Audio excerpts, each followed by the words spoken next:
Okay. There it You're is. live now. We're live. We're trying this out We're for the live. first time. We got two past guests who have been absolutely incredible on this show. Coincidentally, three Florida guys being spoiled, talking about how cold it is before the show. Steven and Renzo, thank you for joining me. Thanks for Pleasure, having us.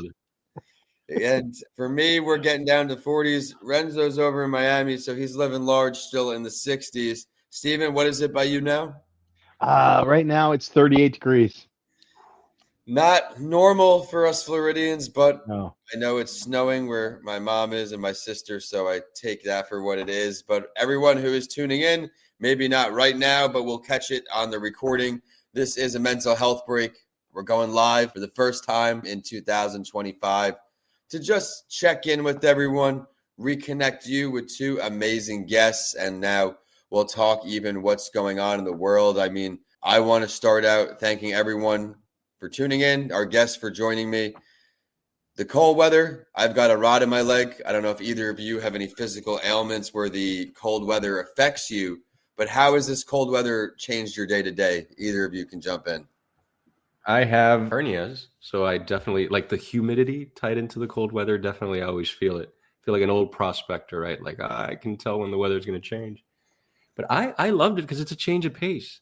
You know, when in Florida do I get to wear like my sweatshirts and things like that? You know, so it's a little bit different for me. Again, I'm in Miami. I'm not experiencing snow in an area that's not structurally used to experiencing snow, which can cause stressors and put certain like things we take for granted at a standstill. I remember the first time I was in snow as a consultant, I'm like, oh, it's beautiful, but I didn't think about warming the car, clearing the road, getting traction on the tires, all of these things that come along with it, right? So it is what it is, Vince.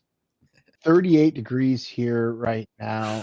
Cold. I was looking to see how cold is it in my hometown. In my hometown right now, it is Sioux City, Iowa. Let's go. There's New York. No, don't want New York. It's 30 degrees. So it's only 8 degrees warmer here than it is in Sioux City. There's always a couple times of the year in which I get to experience weather that's questionable, whether or not, and family always jokes, yeah, see, it gets cold there too. Yeah, it's going to be like this for a day or two, folks. Like let's not get it twisted. So I'm used to, Iowa, we get, with the wind chill 30, 40 below. But I gotta tell you, there's a difference between that cold heat, that cold, the wet cold, because it Yeah. feels like it gets into your bones. It feels like it's so. And again, it might just be the Florida boy and me coming out, but it feels like it's so. It's not just cold on the skin, like when you wear a coat and it's so cold it's crinkly. Like that's how it gets in Iowa. It's so cold that the coat is yelling at you, go inside, right? That's how cold it gets. It's a different kind of cold because it goes all the way into the bone. It's like a moist cold, which I think is much worse. I think it's, of course, but I'm here, so it's always worse where I'm at, right? When I was up north for Thanksgiving and the holidays, I would go get breakfast for my mom in the morning and me and my sister, if she's there. And I forget, I go outside early like normal, but I'm scraping off the car with the frost and the snow. And like you said, put the heat on. But we choose to live in Florida. We had an absolutely terrible hurricane year, but this is the part of the year where we do look forward to, and we get to actually wear some hoodies and some long sleeve shirt, but only for a little bit. It's only going to be for another month, but unfortunately, this isn't a weather show, so we won't keep everybody on the weather idea. But we do have two mental health rock stars here who I'll ask to share their story briefly, introduce themselves in case anyone missed their solo episodes. Whenever this does go live on a mental health break off the live stream, I'll make sure to show them love, put their shows in there. They've been a double dipper, maybe on a few podcasts. So whoever wants to take it away, please share a little bit of your story and what brings you here today. Steven, why don't you go ahead this time? Sure. I suppose my journey's been a whole lifelong kind of thing. When I was 3 years old, trapped in a basement, that's the kind of the zenith of it all. And some part of me never left that basement. My stepmother was just bipolar. She thought I looked like my mom. She beat me, pulled all my hair out. So there was a considerable amount of, I suppose you'd call it trauma. And I started orienting. Some part of me split in that moment. And I spent the rest of my life orienting from when am I going to get stuck back in that basement. And April 2000, I did a retreat where I was introduced to my shadow, the parts we had to deny, and it was it was the beginning of, well, that was 25 years ago. It was the beginning of an absolute shift in my understanding of the nature of reality. That once you kind of pull on the thread, you can't stop pulling. You can't kind of one of the threads you can't stop messing with. And in that, I, wrote the book, right? The Audible that just came out last year. Um, um, Worked with Tony Robbins for 10 years, traveled around the road 5 years with different various plant medicines. Spent a long time integrating, worked across literally over 10,000 strategic interventions around the globe. And I've just come to find that it seems to be that it's the lie that I tell myself that causes the suffering that I'm experiencing. Always and always, always and always, right? All the way up and all the way down. And if I can see that and get underneath that, there seems to be relief. And the more I do this work, the more I find I'm not alone in that. Thank you for sharing that. And I always tell you, congratulations for as far as you've come. Now 10,000, I mean, making a difference globally. We're going to circle back to that because I've got some questions in mind. But Renz, please introduce yourself and what brings you to this show as well. My name is Renzo. I'm a Libra. I love long walks on the frozen beach. No, look, so I've been on this before. We've been here before. My family immigrated here from Peru when I was about 4 or 5 years old. There was a terrorist organization in Peru at that time called Shining Path, and my mom got on their kill list. We went deeper into it in the episode, and my family moved here. And I was just coming here as an immigrant. I was very lucky that I had a sponsor and my godfather, but it's not easy. And again, it's just to give you an idea, and it doesn't have to do with a societal class, but we were like lower upper class, upper middle class, and then coming here and starting from nothing and watching my parents.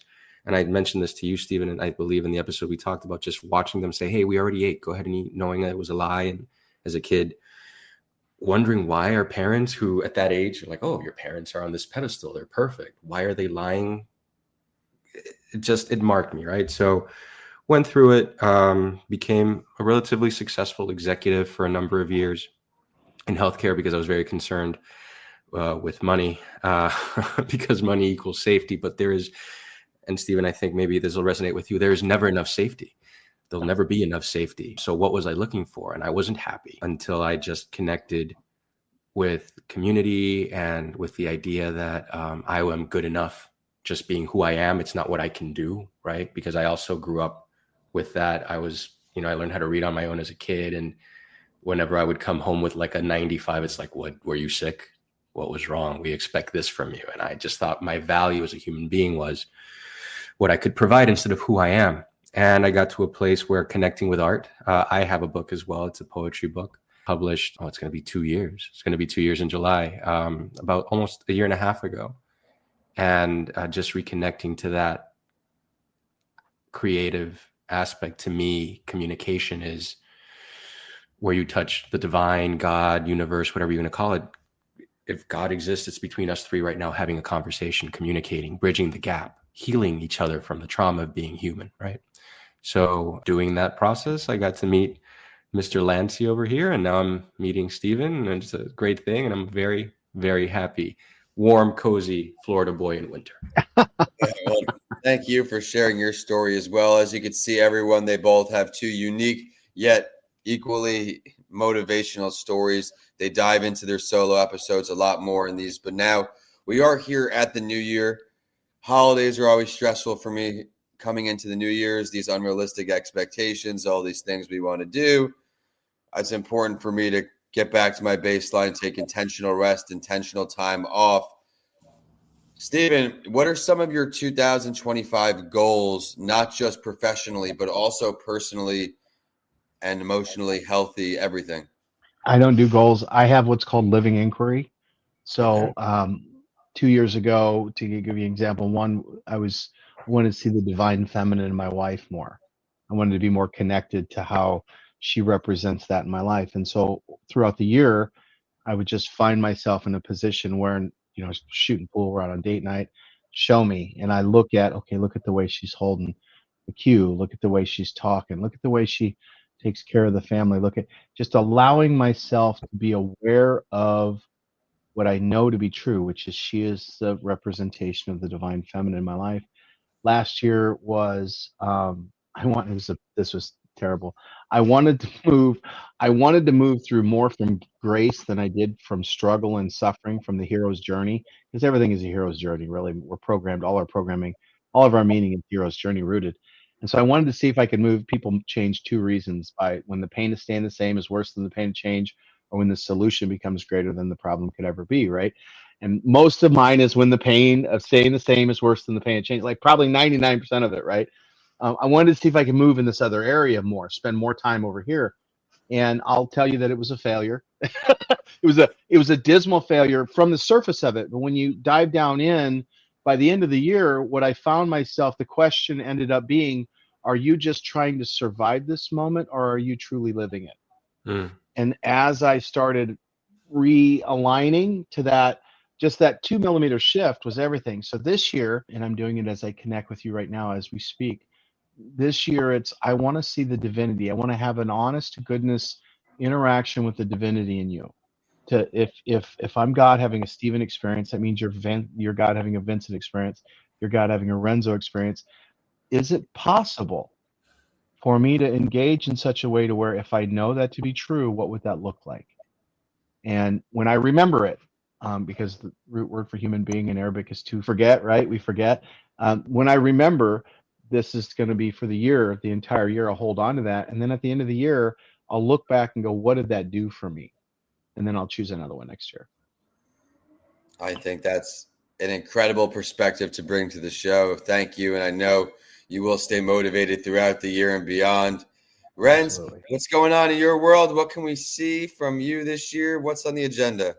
Well, I am very goal oriented, just by I described the way I grew up, right? So I am definitely very goal oriented. But I'm not somebody who does New Year's resolutions. One of the things, and this is something I learned at work, right? My life changed when I realized what it took me 80 hours to do, I can do in 30, right? If I set good foundational practices, right? Like it's this switch and this hero mentality, the hero's journey you were talking about, Stephen, this hero mentality of I'm going to kill myself and get this done on time.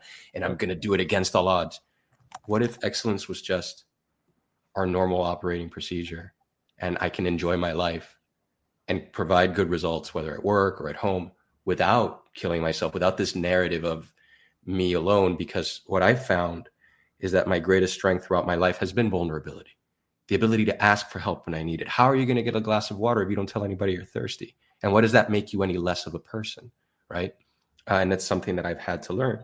So for me this year, what I'm attempting to do, I want to find stable employment again, and not necessarily because of the financial thing. I've made some good decisions, but I love contributing to, and maybe it doesn't have to be in healthcare, but I love solving complex issues, puzzles. I love puzzles. I love fixing that. And I like leaving things better off than what I found them. I love coaching people, helping them, holding a mirror to them to show them what they're capable of. It's something that it motivates me. It makes me happy. Just thinking about it, I'm smiling right now because it makes me happy. So finding a way that I can do that, but also just the last year when my position was eliminated due to cutbacks, and better me than my people, but it did shift some things in me. In the last episode we did, it's just, if I'm so good at what I did, if I was recognized for the things that I did, wouldn't I still be doing them?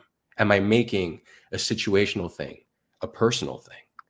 Right. And if I'm doing that, what can I do to not let that drag me down, which in turn drags all the people I love around me? Because I have vulnerability. I have a solid community of beautiful people that I love, that if I'm not at my best, and I don't always have to be at my best, but if I'm always down on myself, am I hurting them when they're trying to help me and uplift me? Right. We're all connected in that sense.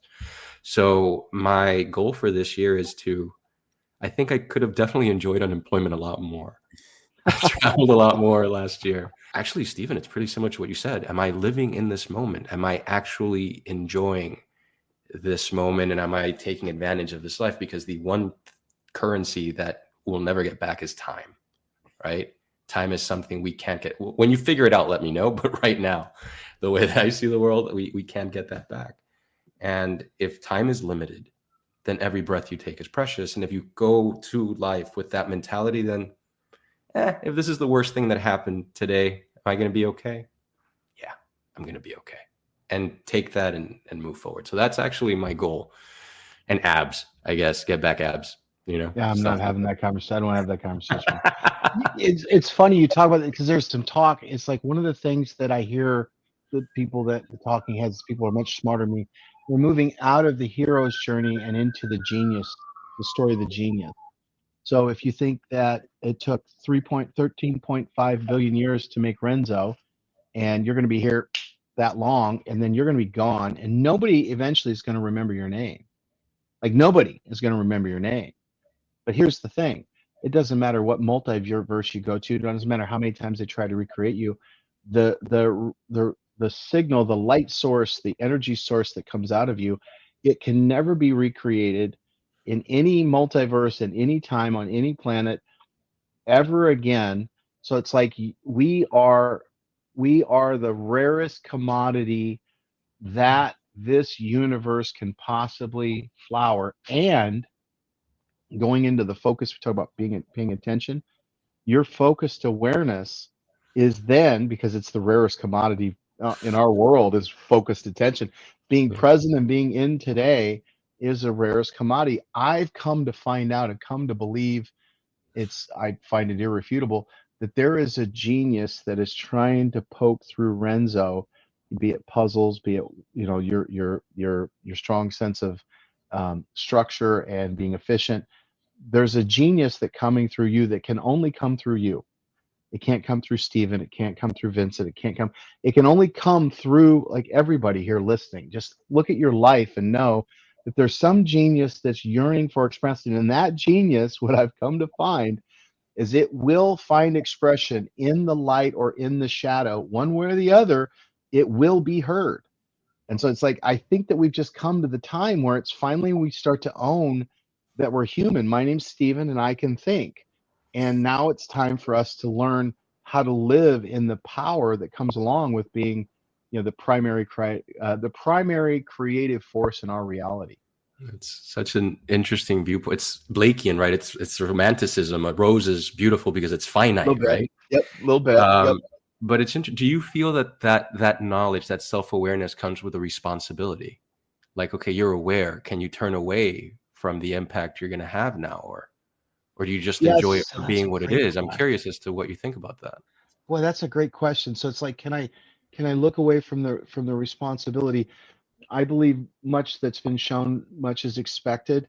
I think that it kind of goes into, if there's times when I'm working with somebody, and we just did a ceremony, shadow ceremony, and this gal steps on the carpet and she's just in it, and everything that had happened on that weekend, it required it to happen so that she could be in. She's just charged. Enter charge here. It doesn't matter what, anybody go in. And then she goes into this piece, and as we pull her on the carpet and we start to lay out what's going on, we take what's in your head and we put it on the carpet. This losing her song has somehow, the story seems to be somehow she's lost her ability to sing. And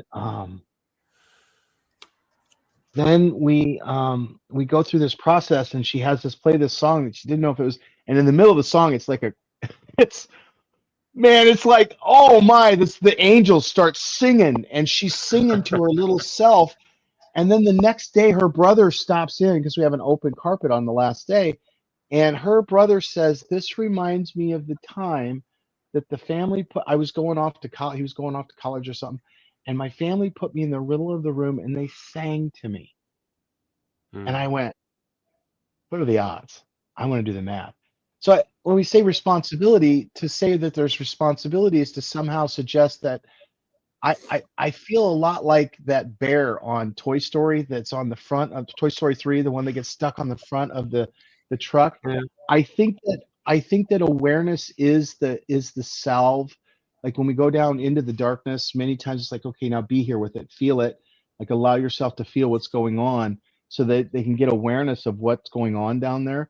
I think awareness is the key, but I don't know that I would use the word responsibility. because then that would denote that somehow, like, I'm the universe's feature presentation, and I'm not that big a freaking deal. You know what I mean? At the end of the day, I'm going to be gone. Nobody's going to remember me. So it's like I'm absolutely in the window now. I believe my responsibility, well, my calling is to evolve the collective consciousness, engaging in the innate genius that's woven in the human condition. And I do that because that's what I'm built to do. And I've gotten really, really, really good at engaging in that innate genius. And I believe that the mission is to evolve the collective consciousness. The calling is to engage that genius. When I turn away from that, I suffer. Mm-hmm. My life just tends to, the volume goes down on it. Everything around me starts to get thicker.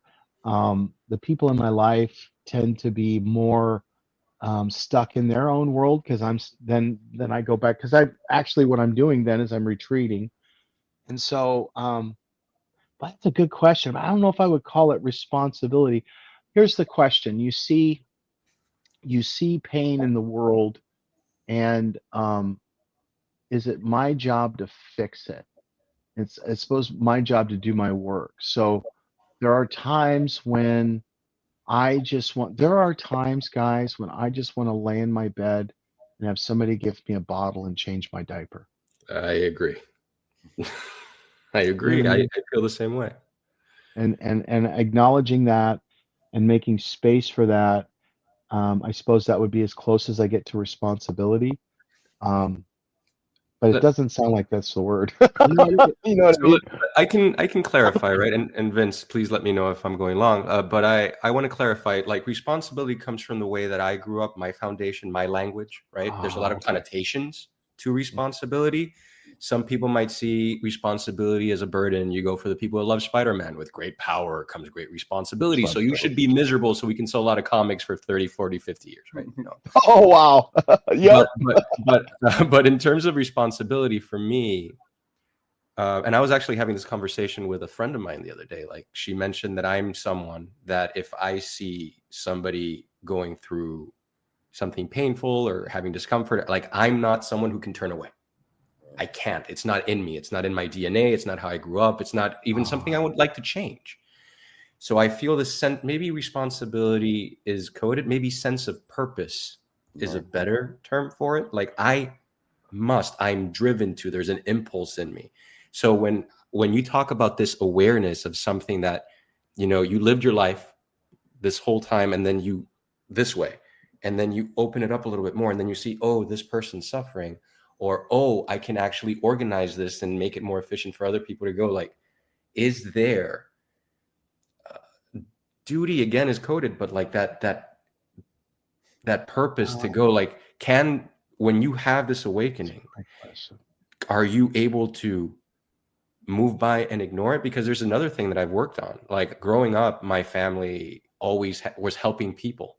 We always were. Like, this is how I grew up. But I also saw that they didn't help themselves. So they gave until they were exhausted. Right. And something that I was doing. Call that martyrdom. Yeah. And I was replicating that in my life until I made a choice where I'm like, I got to want to help, and I got to be able to help. If I want to help, I'm not able, I'm not doing it. And if I'm able, but I don't want to, I'm not doing it either, because I don't know it to anybody.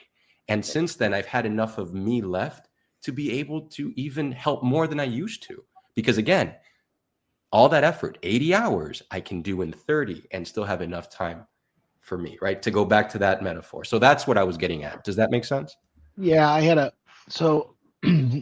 worked in a local ayahuasca church. It was the biggest U.S. ayahuasca church until they closed, and we were seeing a lot of people come. You don't come to plant medicine because, well, I just got something to do. No, this is typically the last house in the darkest lane in the farthest end of, I've tried everything else. This is my last. So there's a lot of suicides, and I ran into a situation where I was doing a piece of work around the depth, because I was dealing with I was feeling a lot of it, and that's one of my trigger points is suicide. I could not lean in. All somebody had to say was, I feel like taking my own life, and I just couldn't. Well, what do you need? Like, just like whatever it was, and And what I found was I had entered into what I call a shadow contract with these certain people that needed to feel as though there was no hope so that they could feel orient with what they had going on inside. And I had to feel as though I was saving the hopeless because there was a part of me that felt hopeless. And so when you say that, I go, well, I think what it boils down to is intention. I think at the end of the day, if my intention is to somehow try to save myself through you, then I'm running the wrong way. At the end of the day, I'm going to end up getting more suffering because at the end of the day, the way the structure of reality seems to have been comes together. I'm really talking woo woo now, aren't I? And this is the way things seem to work. It just seems to make things worse. But if I'm coming to it with the right intention, then I'm really wanting to serve the greater good. You know, Mel Robbins said, let them. If they're suffering, let them. Let them go through. Don't steal their hero's journey. Don't steal their moment for them to crack open. Don't and in some ways, I see now that prior to me dealing with that shadow in me, that's exactly what I was doing. I was stealing their thunder so that I could somehow be the opposite of the savior would be the martyr. Or a martyr would be the savior, right? And so somehow be that guy that would I can do it. And why? Because I was trying to save myself. I had to go in and look at. There's a little boy in me that sits in the monkey bars. He's I'd say third, fourth grade, and he's wearing a Cub Scout uniform, and he's got a steak knife because he can't afford a real knife, and he's crying, and he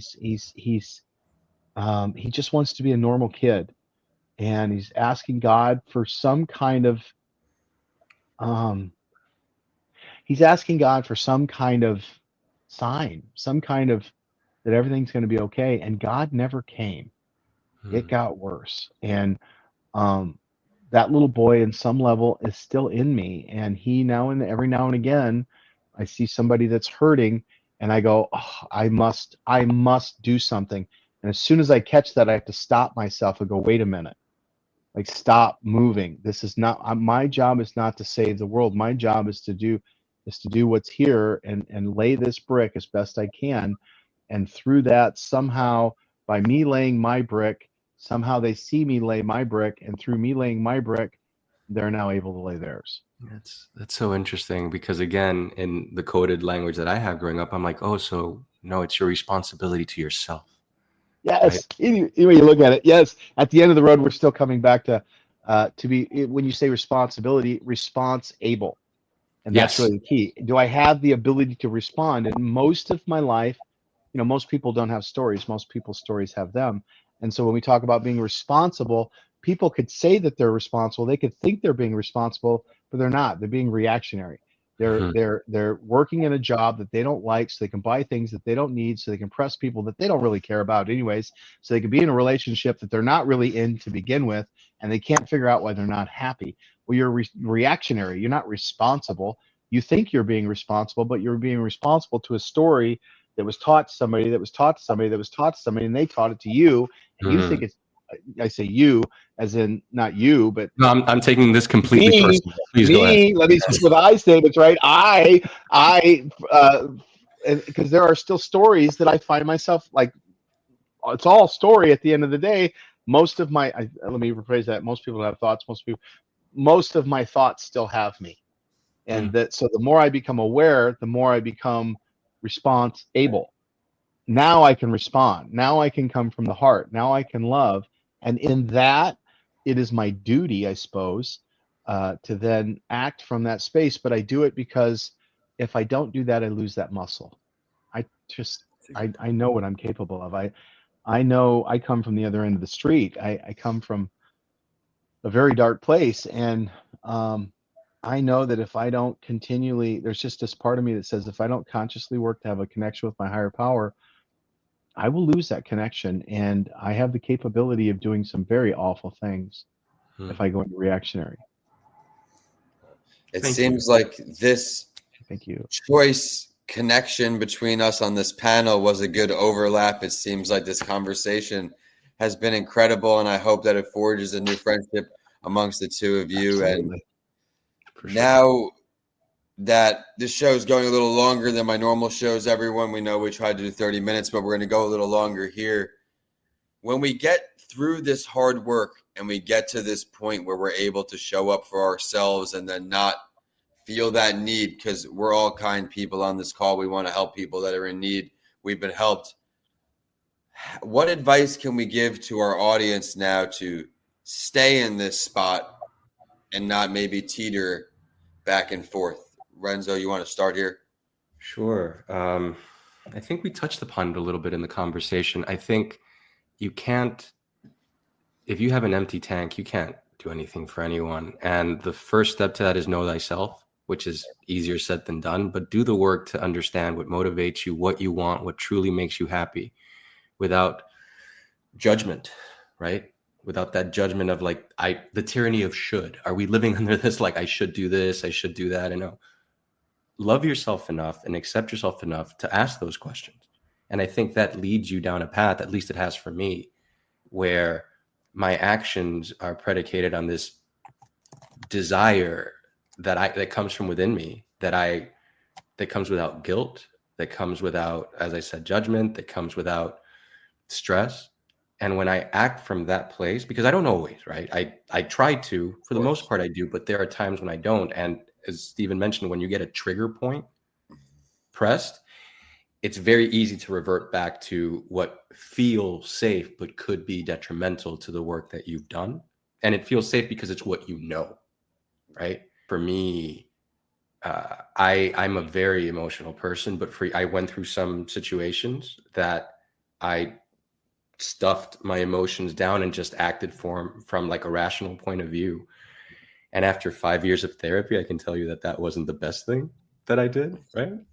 So, I just overcorrect. And that's what I do when I'm in trouble. I just go super like rational. Like, I need to rationalize this because there's a system and that makes sense, instead of just allowing things to be this uncertainty. Again, growing up as an immigrant kid, coming here, not knowing what's going to happen. Like, I need to have that safety. Yeah. But understanding that I can adapt. I can't control the environment. What did they say in that Bond movie where kites dancing in a hurricane, right? Like, you can't control that, but you can control what you do within it. It's very Bruce Lee in that sense, right? Like, learn everything, forget everything, and then just react, but from a place of knowledge, from a place of understanding. So that long-winded thing to say, so I can give Stephen some time, it's basically, for what helps me is do the work to know yourself. You might just fall in love with the person you're getting to know, which is a great thing. And then act from that place of authenticity. And those actions will lead you to a place of, at least for me, a place of joy, or a place where you can touch joy or sense joy or see joy. Stephen. Thank you for sharing all that, Renzo. Yes, I know Stephen's ready to go here. And I don't know that I've got any more to add to that. That was pretty solid. I think first it's an orientation. Like, I am the primary source of love and creation in my life. There's nobody that can love me more than me. There's nobody that can. And here's the thing: if I want to love you, I can't love you but through me. Yeah. I am my primary relationship. I can't do anything but through me. To suggest that I'm going to somehow love you more than me, well, that's BS. There's no way. If I don't give an F about this, I got no Fs to give. You know what I mean? It's just the way it is. If I don't start here first, that's why that martyrs, and I think we've all been programmed to come from the victim. It's one of the primary, because victims buy. We're creators that have been programmed to be consumers, right? And so we create a problem, and then we consume to maintain. Most people aren't designing the ideal, they're managing circumstances. And so for me, it's first off recognizing anytime I feel, because it isn't a matter of if it's going to happen again, it's a matter of when. You're human. The root word for human being in Arabic is to forget. We got 13.5 billion years of survival rooted programming we're all standing on to have this conversation. So I recognize, and what I sense is a tension. I sense is a when I am somehow lessening my ability to be the hand of grace, when I am somehow, many times, I'll use my wife as an example. Many times, if I'm upset with a decision she made, and I'm usually wrong, by the way, but usually if I'm upset with it, I then somehow withhold the ideal version of me. I'm gonna be mad at you until you figure out, until you deserve. You know what I mean? I'm holding back love, which is the primary currency in our reality. And now, so I've got to recognize anytime I feel this pinching off, because what will happen is I'll pinch off that grace, but I'll pinch off back here, and I won't know that I'm pinching it off, and now I'm blaming it on you, but I'm the one that's choking myself out. So I recognize the tension, and then it's RAIN, RAIN. Recognize I'm in the tension, and then here's the piece, Renzo. Allow and accept that I'm here. You know what I mean? I feel very unsafe right now. It's okay. There's no saber-tooth tiger chasing me. I'm going to be okay. Yeah. And I have to, that's the piece that I think most of us forget, because we want to get into the doing. We want to get into the how. We want to get into, let me fix it. Stop. Sometimes there's nothing to fix. Sometimes it just is what it is. Can I allow and accept that here I am in this moment, and I'm humaning? I'm God having a Stephen experience, and right now that experience is this, and I get to experience that anger. I get to experience that lack of safety. Okay, great. It's okay. And then what happens when I do that? I'm doing this, Pat, because we've lost our autonomic reset. It's okay, buddy. It's okay that you're here. It's allow and accept that I'm here. And here's the key. And it's not true. Typically, 99% of the time, the story that I'm making up about the suffering that I'm experiencing, I could give you examples.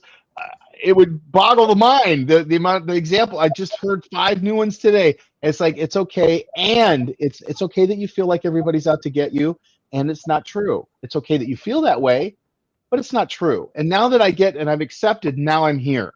Now I'm what we call in the charge. Now that I'm in the charge, now I can investigate.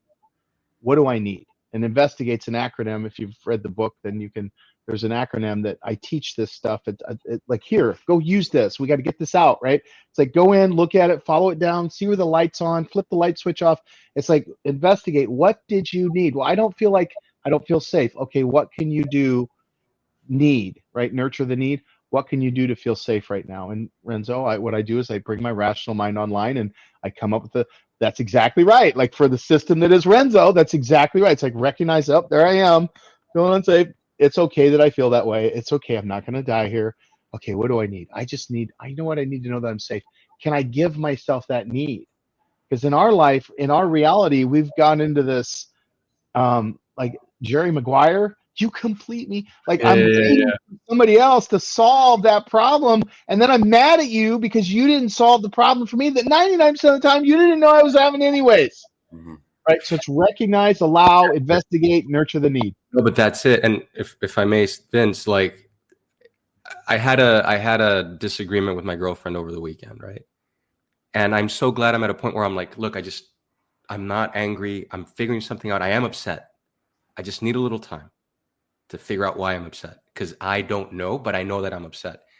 As opposed to, as you said, withholding love in the past, right? Like, in past relationships, I've definitely been like, no, it's fine. It's all good. And then I'm not. And then I don't realize, they're like, oh, you didn't come to hug me. I'm like, yes, I did. No, you didn't. Or I remember, like, in another relationship saying, like, you were gone on a trip. You didn't message me once. I'm like, I don't remember. I must have. And then I go myself looking through texts, never messaging this poor girl. So wow.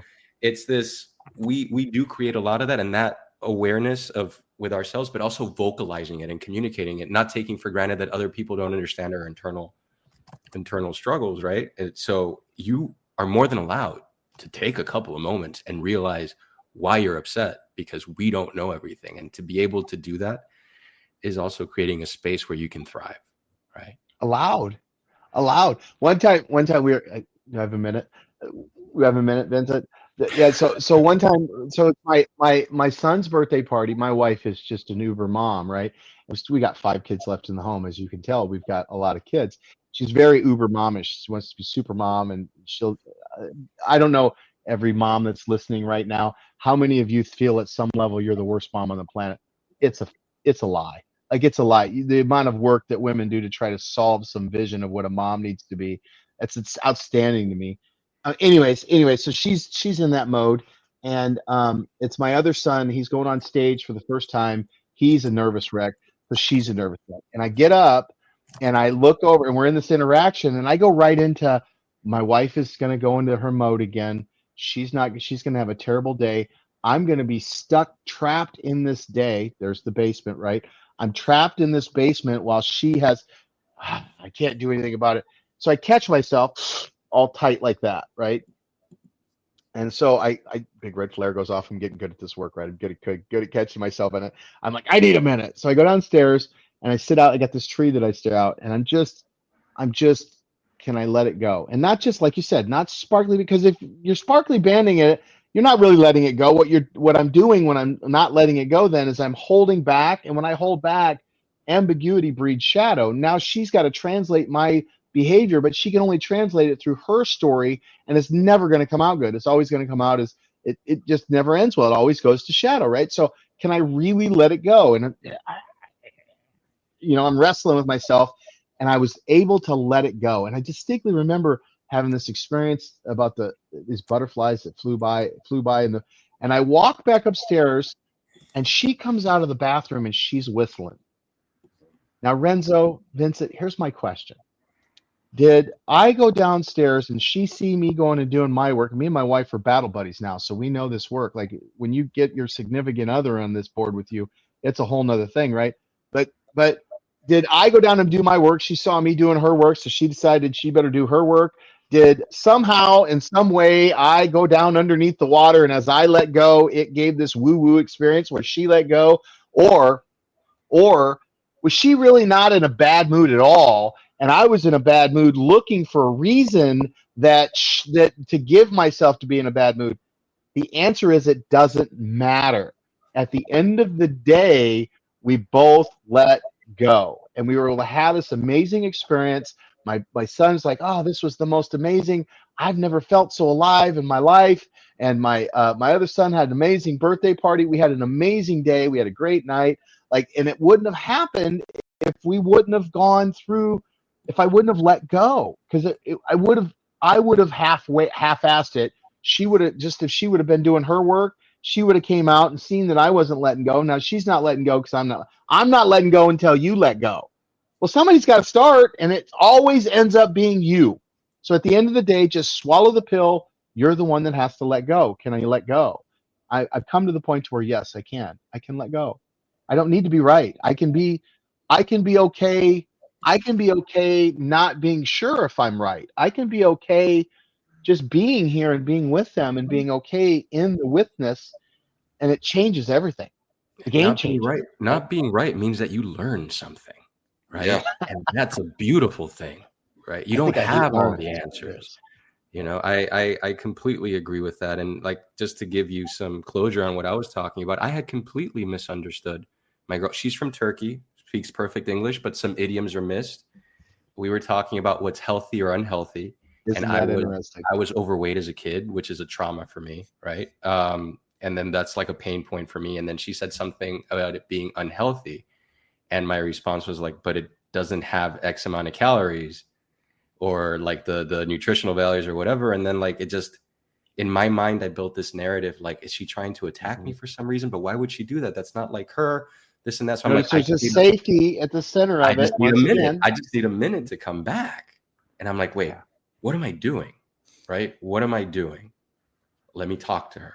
After I had a couple of minutes to just think through, it was a complete misunderstanding. She is the person I thought she was in terms of that in the relationship, and no harm, no foul. But if I hadn't gone through that, if I didn't, so just again, like, to me, it's a funnel, right? If you want to address the issues at the top of the funnel, if you wait till the bottom of the narrow part of the funnel, like, you don't know where the issue started. So the second you start feeling uneasy around people that make you feel easy, you know you have an issue. So figure it out then and there. Maybe you can act on it. Maybe you don't have to immediately attack it, but voice your concerns. Even if you are quote unquote wrong, then you learn you're wrong. And it might help with the triggers moving forward. And I'm so glad you guys had such a wonderful experience as a family, because you were able to recognize, whatever the reason is, context is super important, right? Again, safety. Context is great to understand a point. But there comes a point of inflection, point of action, where you have to decide, okay, all of this came before. Where do I want to go? That was the letting go. right there.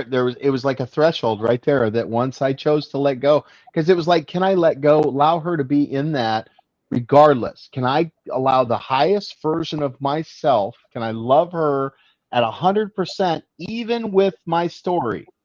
It was a game changer. Just a game changer. Game changer. Well, I think the game was changed for anyone who's going to hear this episode when it comes out. We had a sneak peek tonight. I can't thank you both enough for coming on here, bringing the heart and soul again. And I think the synergy amongst you two is really, really great. I look forward to hopefully seeing you both keep in touch. But before we go, everyone, I can't thank you enough for tuning in. Let's find out how to say hello to both these guys. You can find me at Vincent A. Lancy. Google me, my website, Vincent A. Lancy. More importantly, let's find out how to find these two rock stars. You can find me at Renzo Del Castillo.author on Instagram. I'm not sure about TikTok right now, but there too. On Facebook, you can find me under my name under LinkedIn. You can go to www.renzodelcastillo.com as well. And, just around the Miami poetry scene, books, other places where there are open mics. And looking forward to seeing you guys if you guys want to reach out. All right, I'm amazed that such a rational man wrote a book on poetry. Oh, we can talk. I just realized how amazing you really are. My name is Stephen Twohig. You can reach me at Mastering, Mastering, Mastering Change, because I think that's what we're all doing, is we're mastering the game of change. You can find me on LinkedIn, Facebook, Instagram, Stephen Twohig, I believe. I'm even on TikTok now. YouTube is a newer thing. We have a ceremony coming up, shadowceremony.com, if you're looking to take a deeper dive into this structure of thought. And I've got an app. I mean, you can go search for the Mental Cleanse app. You'll find this right here, the Metatron and the behind me. That's my app. If you send me a message, say, hey, I saw you on Vincent, I'll open it up for you. Oh, it's super kind. And everyone, be sure to connect with these two people. They're going to be continuing to make headwaves and continuing to improve themselves each step of the way. 3 Florida guys in January, being wimps, but we're inside. We got to have one second. Can we give Vincent some flowers? You were just doing big things at a podcast convention. Please follow Vincent as well as where he said. On LinkedIn, you're going to see a lot of the stuff. He's doing really great stuff in terms of helping people start their own podcast, following their missions, finding their joy. So I'm sorry, Vince, I have to be your hype man. Yeah. I just want to make sure that people know that you're doing big things, and we're very grateful that you're around. I'm just glad that we had a chance to introduce both of your stories again to our audiences. You're both people that come on the show, do exactly what we can hope out of our guests. And I look forward to, in about maybe the end of the summer, we'll hop back on another pod. I like to bring everybody back in 6 months or so, because so much happens in 6 months, especially here in 2025. I can't believe it, but we're going to be signing off. Don't X out too quick, because on the live stream, so it does save. But we are going to end the show. Mental Health Champions, we'll see you again next week. And thank you so much for taking care of your mental health, giving us a few minutes of your time to continue to thrive. So thank you, and we'll see you soon. Now let's see if I close this correctly. Let's see.